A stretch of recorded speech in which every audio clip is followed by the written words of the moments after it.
हरियाणा कृषि YouTube channel पर आप सभी किसान भाइयों का स्वागत है। आज हमारे साथ में कृषि विशेषज्ञ डॉक्टर महावीर सिंह मलिक जी हैं। धान की फसल के बारे में आप हमें थोड़ा विस्तार से जानकारी दें। धान हरियाणा प्रदेश की खरीफ की मुख्य फसलों में आती है।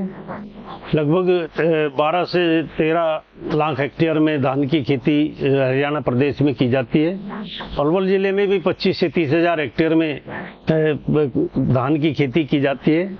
और एक अच्छी बात है कि प्रदेश में लगभग 55% क्षेत्र में बासमती धान की खेती की जाती है और बासमती धान के निर्यात में देश में हरियाणा अग्रणी राज्यों में गिनती होती है। तो किसान भाई ज्यादातर बासमती किस्मों की बिजाई अब करने लगे हैं। जहां पर पानी ज्यादा भरता है या बहुतायत में पानी है, वहां पर किसान भाई मध्यम कम समय में पकने वाले मोटे धान का भी किसान भाई उत्पादन करते हैं। तो इस समय धान की पौध की नर्सरी में बिजाई की हुई है, क्योंकि प्रदेश में पानी को बचाने के लिए तो यही प्रोग्राम चलाया गया है कि किसान उन्हीं स्थानों पर केवल धान की रोपाई करे या धान लगाए जहां पर पानी की बहुतायत है। जहां पर पानी की कमी है वहां पर किसान भाई दूसरी फसलों को लगाए। इसी के साथ एक नई तकनीक भी धान की आई है कि धान की सीधी बिजाई भी कर सकते हैं, उसमें भी कम पानी लगता है, उस तकनीक को भी अपना सकते हैं। धान की प्रदेश में धान की पौध की रोपाई का उचित समय जो मध्यम कम समय में पकने वाली किस्में हैं, जैसे HKR 126, 127, HKR 128 या PR 106, PR 120 जैसी या 126 जैसी किस्में हैं। तो इन किस्मों की पौधशाला में डालने का, नर्सरी बनाने का समय 15 मई से लेकर और 30 मई तक माना जाता है। और जो कम समय में पकने वाली किस्में हैं उनका पौध रोपाई में, जैसे कम समय में पकने वाली HKR 46, HKR 47, HKR 48 या गोविंद जैसी किस्में हैं, तो इनको पौधशाला में किसान भाई 15 मई से लेकर और 15 जून तक इनकी पौधशाला में इन्हें डाल सकते हैं। जो बासमती किस्में हैं उनकी पौधशाला में डालने का उचित समय इस समय चल रहा है, यानी कि जून का पहला पखवाड़ा बासमती किस्मों का नर्सरी में बिजाई का सर्वोत्तम समय माना जाता है। किसान भाई ये ध्यान रखें कि धान में कुछ बीमारियां बीज जनित और भूमि जनित आती है जिनका बाद में कोई उपचार नहीं होता है। तो इसमें बकानी रोग है, जिसे किसान भाई पदगलन के नाम से भी जानते हैं, या उसी के साथ में ब्रास्ट है, बदरा रोग है। ये दो बीमारियां मुख्य रूप से धान में आती हैं और कभी कभी कंडवा रोग की बीमारी भी धान में आ सकती है। तो इनके नियंत्रण के लिए जरूरी है कि बीज को उपचारित किया जाए। तो जब भी नर्सरी में बिजाई किसान भाई करते हैं उससे पहले बीज को प्रमाणित बीज लें, अच्छी किस्मों का बीज लें और बीज को 24 घंटे तक 10 ग्राम कार्बनडाजिम दवाई, 1 ग्राम स्टेप्टोसाइक्लिन 10 लीटर पानी में मिलाकर 10 किलो बीज को 24 घंटे तक भिगोना है। उसके बाद में बीज को निकालकर छाया में डालकर गीली बोरी ढक दें। जब 24 से 36 घंटे बाद बीज अंकुरित होने लगे तो उन्हें पहले से ही तैयार की गई नर्सरी में किसान भाई इस बीज की बिजाई कर सकते हैं। बिजाई शाम के समय करें और हल्का पानी उसमें लगा दें और हर दिन पौध में पानी शाम के समय ही लगाया जाना चाहिए। किसान भाई इस बात का भी ध्यान रखें कि पौधशाला में पौध तैयार जब किसान भाई कर रहा है तो नर्सरी की क्यारी हैं उन्हें ठीक तरीके से तैयार कर लेना चाहिए। और यदि पडलिंग करके गारा करके उसमें हम पौध की बिजाई करें तो ये ध्यान रखें कि यदि पडलिंग किया हुआ है तो जब उसमें मिट्टी बैठ जाए 4-5 घंटे बाद, उसके बाद ही उसमें अंकुरित बीज को डालना चाहिए। पौध में एक समस्या आती है कि खरपतवार ज़्यादा उगते हैं, तो उसका नियंत्रण कैसे करें। तो उसके लिए किसान भाई प्रेटिलाक्लोर 50% प्लस सैफनर जो सोफिट के नाम से आती है उसकी 60 ग्राम मात्रा को रेती में मिलाकर बिजाई के तुरंत बाद खेत में बिखेर सकते हैं, तो उथला पानी उस समय। या फिर दूसरी किसान भाई बिजाई के बीज के पौध नर्सरी में डालने के 1 से 6 दिन बाद उसमें किसान भाई ब्यूटाक्लोर दवाई आती है उसकी 1200 मिलीलीटर मात्रा या पेंडिमेथिलिन दवाई की 1200 मिलीलीटर मात्रा को 60 किलो रेती में मिलाकर उसमें पौधशाला में 1 एकड़ की नर्सरी में उसे बिखेर सकते हैं। तो उससे खरपतवार नियंत्रित हो जाएंगे। किसान भाई ये ध्यान रखें कि यदि किसान भाई 1 एकड़ की नर्सरी तैयार कर रहा है तो उसकी पौध लगभग 15 से 20 एकड़ में उसकी रोपाई की जा सकती है। और 1 एकड़ में धान रोपाई के लिए यदि पौध तैयार कर रहा है तो लगभग 250 से 250 से 280 वर्ग मीटर क्षेत्र की पौध 1 एकड़ में रोपाई के लिए पर्याप्त हो जाती है। धान की रोपाई 15 जून से शुरू हो जाती है, जो मध्यम और मध्यम कम समय में पकने वाली किस्में हैं।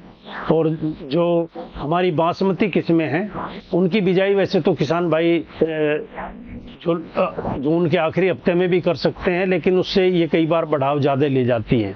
तो इसलिए इनकी रोपाई का जो अच्छा समय माना गया है वो जुलाई का पहला पखवाड़ा इनकी रोपाई का समय माना गया है। ज़्यादातर किसान यहाँ पर धान की किसान धान की लंबी किस्मों की भी बिजाई करते हैं, जो प्रकाश संवेदनशील किस्में हैं, जिसमें बासमती 300 पूसा बासमती 370 किस्म है, पूसा CSR 30 किस्म है। तो ये अच्छी किस्में हैं, इन्हें भी किसान भाई बिजाई करता है। या तरावड़ी बासमती, ये लंबी बढ़ने वाली किस्में हैं। लेकिन अब धान की बोनी किस्में जो पैदावार भी अच्छी देती हैं, तो जिनमें रोग और कीट भी कम आते हैं, तो उन किस्मों में पूसा 1509 जो लगभग 115 से 20 दिन में ही पक जाती है, पूसा 1692 किस्म है, या पूसा 17-18। तो इन किस्मों की भी बिजाई किसान भाई इस समय कर सकते हैं। तो बासमती किस्मों की जो रोपाई किसान भाई करेंगे तो उनकी रोपाई किसान भाई जुलाई के पहले पखवाड़े में पूरी कर लें तो अच्छा रहता है। यदि देर से इनकी रोपाई करते हैं तो इनमें बदरा और बकानी रोग आने की ज़्यादा संभावना रहती है। पौधशाला में किसान भाई इस बात का भी ध्यान रखें कि बदरा बकानी रोग को रोकने के लिए बाद में कोई इलाज नहीं रहता है, इसलिए बीज उपचार करके पौधशाला में डालें। और पौध से भी जब पौधशाला से पौध को उखाड़े 25 से 30 दिन की पौध बिजाई रोपाई के योग्य हो जाती है, तो उस दशा में किसान 1 ग्राम कार्बेंडाजिम दवाई 1 वर्ग मीटर के क्षेत्र के हिसाब से रेती में मिलाकर पौध में जिस समय उथला पानी हो उस समय उसमें डाल दे, तो उससे इस रोग से निजात मिल सकती है। पौध लगाते समय भी ये ध्यान रखें कि इस तरह का पौधा यदि कोई दिखाई देता है जो थोड़ा लंबा सा बढ़ रहा हो, पीला पड़ रहा हो, तो उसे भी पौधशाला से किसान भाई हटा दें और उसके बाद ही उसकी रोपाई करें। पौध की जब भी उखाड़ें पौध को तो गीली विधि से ही पौध को उखाड़ा जाना चाहिए, क्योंकि उससे बदरा रोग यानी गर्दन तोड़ जिसे कहते हैं किसान भाई, या नेक ब्लास्ट जिसे कहते हैं, उससे इस फसल का आसानी से बचाव किया जा सकता है। धान में ये जरूरी है कि किसान भाई संतुलित मात्रा में उर्वरकों का प्रयोग करें, तभी धान की अच्छी पैदावार ली जा सकती है। तो जो हमारी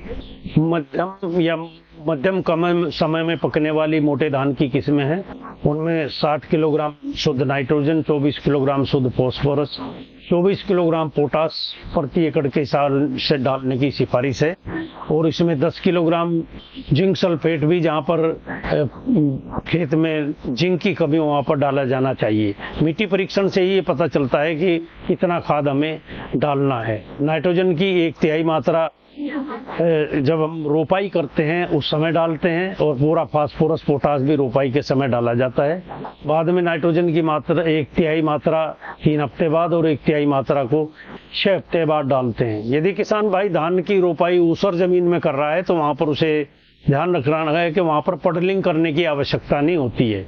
वहां पर बिना पडलिंग किए ही, बिना गाढ़ा किए ही खेत में किसान भाई धान की रोपाई कर सकता है। इसके लिए खेत की सूखे में अच्छे तरीके से तैयार कर लेते हैं, फिर पानी भरकर उसकी रोपाई की जाती है। ऊसर जमीनों में 3 से 4 पौधे एक जगह लगाए जाते हैं, जबकि सामान्य स्थिति में 2 से 3 पौधे लगाने की सिफारिश की जाती है। और इसमें ये भी ध्यान रखते हैं कि वो थोड़ी सी समय से रोपाई करते हैं, यानी सामान्य दशा से 1 हफ्ता पहले उसमें रोपाई करें तो उसमें अच्छा उत्पादन आएगा। कुछ किस्में ऐसी हैं जो ऊसरता को सहन कर लेती हैं, उसमें जैसे CSR 30 किस्म है बासमती की, तो इस किस्म को किसान भाई ऐसी जगह पर लगा सकते हैं। ऐसी जमीनों में, ऊसर जमीनों में कार्बनिक पदार्थ कम होता है, इसलिए उनमें नाइट्रोजन की भी उपलब्धता कम होती है, इसीलिए नाइट्रोजन की थोड़ी मात्रा बढ़ाकर 2-3 बार खेत में डालते हैं ताकि पैदावार अच्छी है। जिंक की मात्रा को भी बढ़ाकर 20 किलोग्राम डालते हैं, क्योंकि सामान्य दशा में 10 किलोग्राम की सिफारिश है, तो वैसी दशा में 20 किलोग्राम जिंक डालने की सिफारिश उसमें की जाती है।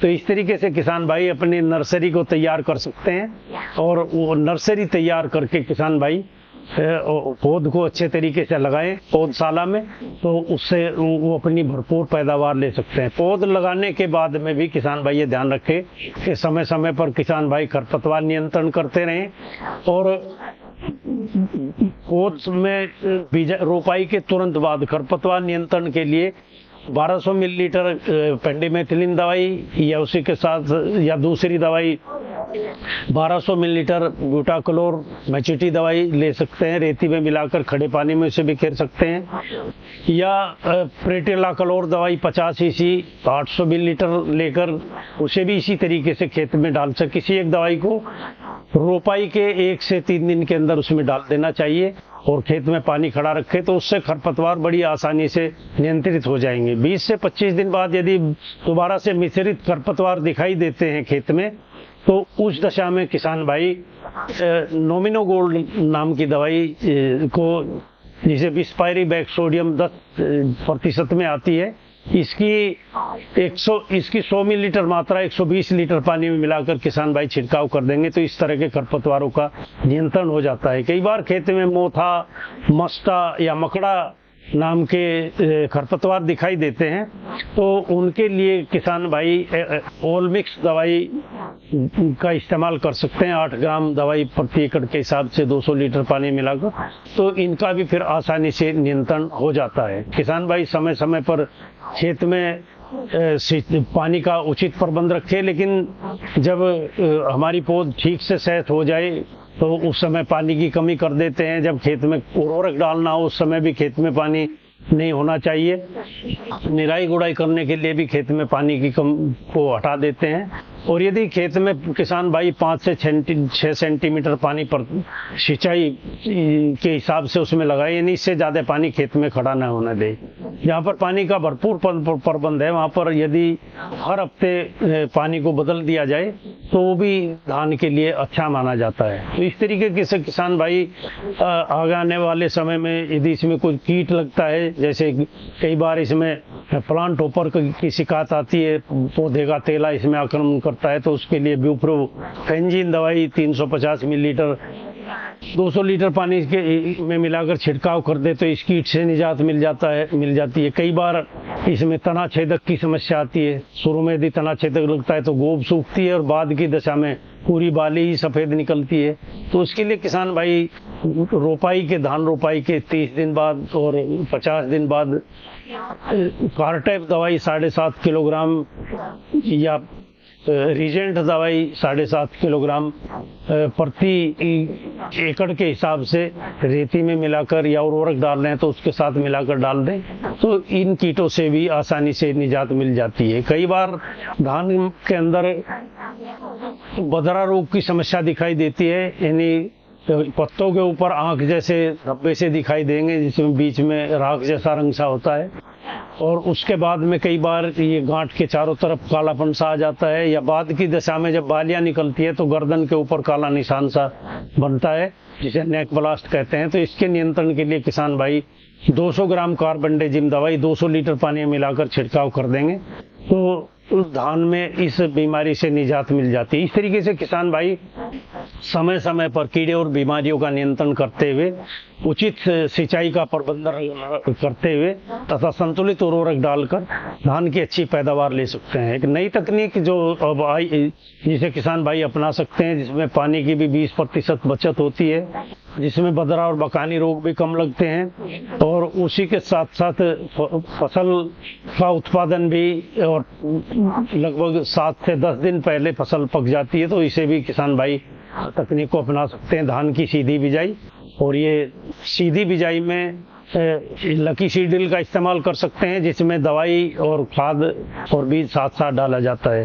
धान की सीधी बिजाई में धान की को गेहूं की तरह ही पलेवा करके जब 72 अवस्था आती है तो उस दशा में उसकी बिजाई की जाती है। इसमें भी बीज उपचार का वही तरीका है कि ज़्यादातर बासमती किस्मों की सीधी बिजाई की जाती है, जिसमें 8 किलोग्राम बीज प्रति एकड़ के हिसाब से डाला जाता है और बीज को वही 10 ग्राम कार्बनडेजिम, 1 ग्राम स्टेप्टोसाइक्लिन 10 लीटर पानी में 24 घंटे तक भिगोकर फिर बीज को 2-3 घंटे उपचारित बीज को 2-3 घंटे तक छाया में सुखाते हैं और उसके बाद मशीन से उसकी बिजाई कर दी जाती है।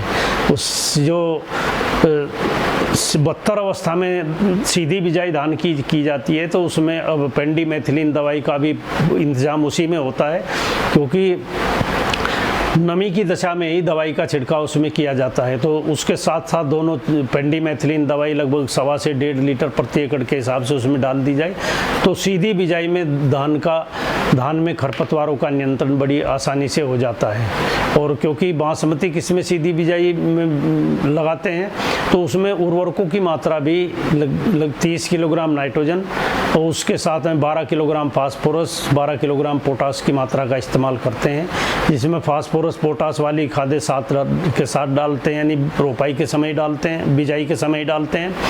और नाइट्रोजन की मात्रा को 3 हफ्ते बाद, 6 हफ्ते बाद और 9 हफ्ते बाद थोड़ा थोड़ा बांट कर डालते हैं तो उससे पैदावार अच्छी आ जाती है।